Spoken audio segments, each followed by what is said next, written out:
Setelah mengetahui metode ilmiah, cara-cara bagaimana kita melakukan suatu penelitian, nah sekarang kita mencoba mempraktekannya. Ya, seperti tadi sudah dijelaskan, pada saat eksperimen nanti ada variabel yang harus ditentukan. Ya, kita contohkan satu contoh yang mudah saja, yang sering mungkin dulu saat SMP atau SD melakukannya. Nah, Pak Arief contohkan judulnya ya, harus punya judul. Atau permasalahan pertama, tadi kan merumuskan masalah. Ya, judulnya adalah misalkan pengaruh cahaya matahari terhadap pertumbuhan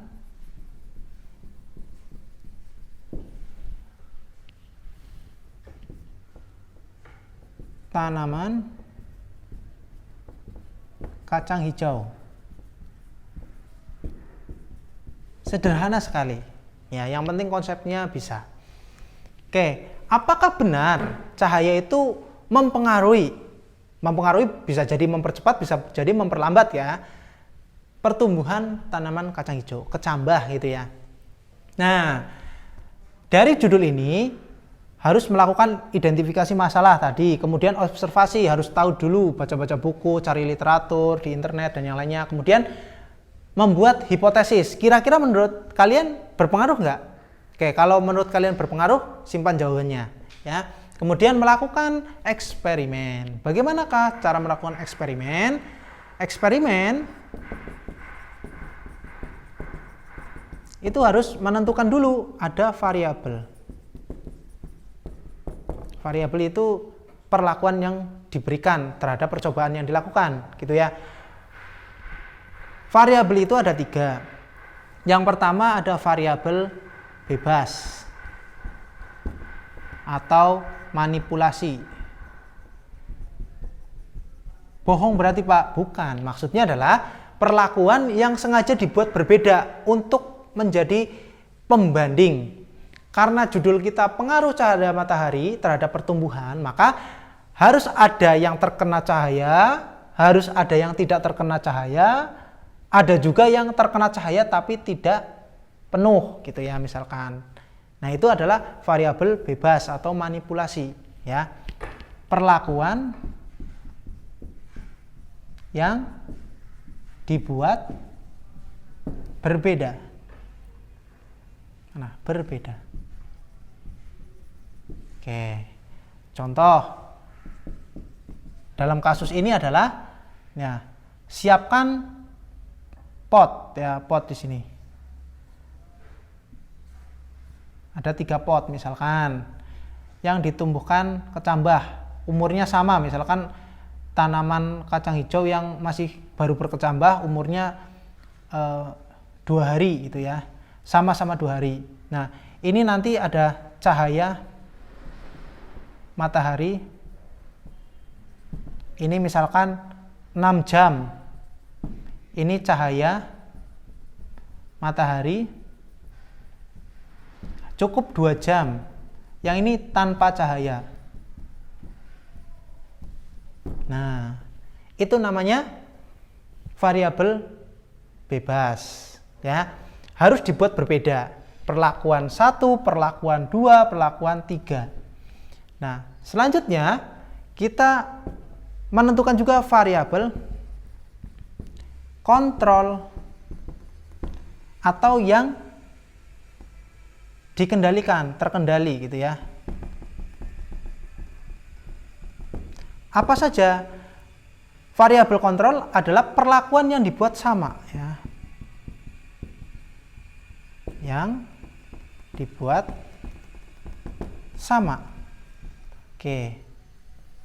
Ya, untuk mempermudah, dibuat sama apanya sama? Nah, ini adalah variabel bebas, tulis bebas.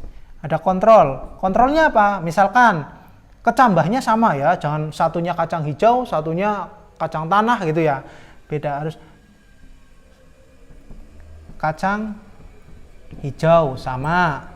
Ya, kemudian apalagi tanahnya sama, jangan berbeda-beda ya. Pak, apa tidak boleh dibuat berbeda? Boleh, tapi fokus kita adalah pengaruh cahaya. Jadi yang buat beda adalah cahaya saja, supaya tidak terlalu melebar gitu ya. Tanah, kemudian apalagi? Penyiraman ya. Harus sama, kalau yang perlakuan 1-2 kali sehari disiram, ya yang lainnya sama, jangan berbeda gitu ya, dan lain sebagainya. Kemudian yang selanjutnya adalah variabel terikat. Adalah hasil dari perlakuan yang diberikan. Maksudnya apa? Variabel terikat merupakan hasil dari semua perlakuan yang sudah diterapkan, hasilnya apa? Nah, itu dinamakan variabel terikat. Gitu ya. Nama lainnya ya kesimpulan dari percobaan, seperti itu. Boleh ya. Variabel terikat. Kemudian sebenarnya ada satu lagi tambahan ya. Namanya variabel pengganggu. Biasanya tidak disebutkan, tapi agar percobaan kita itu dapat terjaga ya, maksudnya tidak terganggu oleh suatu hal yang tidak diinginkan, maka variabel pengganggu ini harus kita data.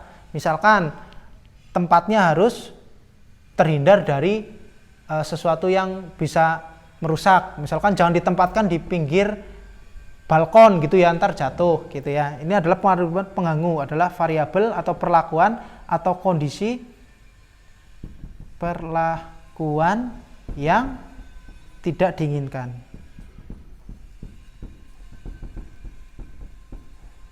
Atau harus dihindari. Nah, kemudian ini dipercobakan ya, diuji cobakan. Berapa hari misalkan diuji cobakan selama 1 pekan. Kira-kira tumbuhan mana yang akan tumbuh lebih cepat, mana yang lambat, gitu ya. Nah, hasil dari itu nanti masuk kepada analisis hasil dan kesimpulan. Ya, jadi runtutannya sama metode ilmiahnya, tapi pengkhususan pada eksperimen kalian harus menentukan ini dulu, variabel percobaan. Sampai di sini paham? Oke, kalau sudah paham, coba nanti ya setelah selesai belajar video ini mencoba membuat salah satu rancangan percobaan sederhana. Tentukan judulnya apa, masalahnya apa, mengobservasi, kemudian lakukan hipotesis, eksperimen, tentukan variabelnya, kemudian dianalisis, kesimpulannya apa. Diuji coba yang mudah-mudah saja, ya, jangan terlalu susah. Oke. Nanti bisa dikonsultasikan ke Pak Arif ya, melalui nomor yang sudah tertera di grup, gitu ya. Setelah ini kita akan belajar mengenai cara kita bekerja di laboratorium, apa saja yang boleh, apa saja yang tidak boleh, kemudian keselamatan kerjanya bagaimana, dan alat-alat laboratoriumnya bagaimana. Tetap saksikan terus video ini, jangan kemana-mana. Baiklah, kita masuk kepada sesi yang selanjutnya, yaitu bagaimana caranya kita bekerja di laboratorium. Laboratorium merupakan suatu tempat khusus ya, di mana seseorang melakukan suatu percobaan atau penelitian. Ya, laboratorium itu tergantung tujuan dan fungsinya ya. Tidak selalu laboratorium itu adanya di ruangan gitu ya, ber-AC atau mempunyai fasilitas yang lengkap, enggak. Tapi laboratorium juga didasarkan pada fungsinya. Ya, ada laboratorium lapangan misalkan, ya adanya di luar gedung, tidak di dalam gedung gitu ya. Oke, sekarang apa saja tata tertib atau aturan yang harus kita patuhi di laboratorium ya. Yang pertama tentunya harus mempersiapkan diri ya. Mempersiapkan diri misalkan menggunakan jas laboratorium, perlengkapan yang harus dibawa itu ya sudah disiapkan, misalkan ada sarung tangan, ada masker, ada kacamata laboratorium, kemudian harus memakai sepatu ya, jangan memakai sandal. Kenapa? Karena kita tidak tahu bahan-bahan atau alat-alat tertentu yang bisa beresiko terhadap tubuh kita. Misalkan ada cairan atau air kimia yang keras gitu ya, larutan kimia keras ya. Jadi harus dihindari. Kemudian setelah masuk nanti harus menaati tata tertib yang ada di laboratorium, tidak mengobrol, kemudian tidak berlarian, tidak mengganggu, tidak melakukan percobaan yang tidak ditentukan ya, karena sudah di laboratorium kalian saya mau explore, saya mau belajar ini sendiri tanpa ada instruksi dari laboran atau orang yang berwenang di laboratorium. Tidak boleh. Tidak boleh makan dan minum juga di laboratorium. Kita tidak tahu laboratorium kita itu terbebas dari virus atau bakteri. Nah, atau nanti bisa menjadikan sesuatu yang buruk pada tubuh kita tidak tahu. Gitu ya. Kemudian harus selalu menjaga keselamatan diri dan orang lain yang ada di laboratorium. Konsultasikan kesulitan atau kebutuhan kalian kepada laboran atau orang yang berwenang di laboratorium. Jangan bekerja sendiri. Ya. Di laboratorium itu juga tidak boleh bekerja sendiri, minimal ada partner bekerja. Tujuannya apa? Agar jika terjadi sesuatu pada kalian, ada seseorang yang bisa langsung membantu, seperti itu. Ya, itu adalah sedikit informasi tata tertib yang ada di laboratorium. Kemudian, harus menjaga keselamatan kerja laboratorium. Ya, harus mengerti alat dan bahan yang kira-kira tidak boleh dipegang langsung, misalkan harus menggunakan sarung tangan khusus, misalkan ada cairan kimia yang berbahaya tidak boleh dipegang langsung gitu, atau tidak boleh terkena tubuh atau kulit kita langsung. Kemudian bagaimanakah cara penanganannya? Misalkan kita terkena suatu larutan kimia terus terkena mata, bagaimanakah cara penanggulangannya? Nah, kalian harus tahu, tidak boleh kucek gitu ya, tidak boleh gosok-gosok seperti itu, harus dialirkan air ya, dibilas dengan air gitu, mengalir, jangan dipaksa dengan gerakan fisik gitu ya. Kemudian harus tahu juga misalkan tentang alat pemadam api ringan, itu perlu misalkan kita melakukan percobaan yang berhubungan dengan api. Nah, sewaktu-waktu ya kita tidak bisa mengetahuinya, misalkan ada percikan api yang keluar yang tidak kita inginkan, kita harus siap dengan APAR atau alat pemadam api ringan gitu ya.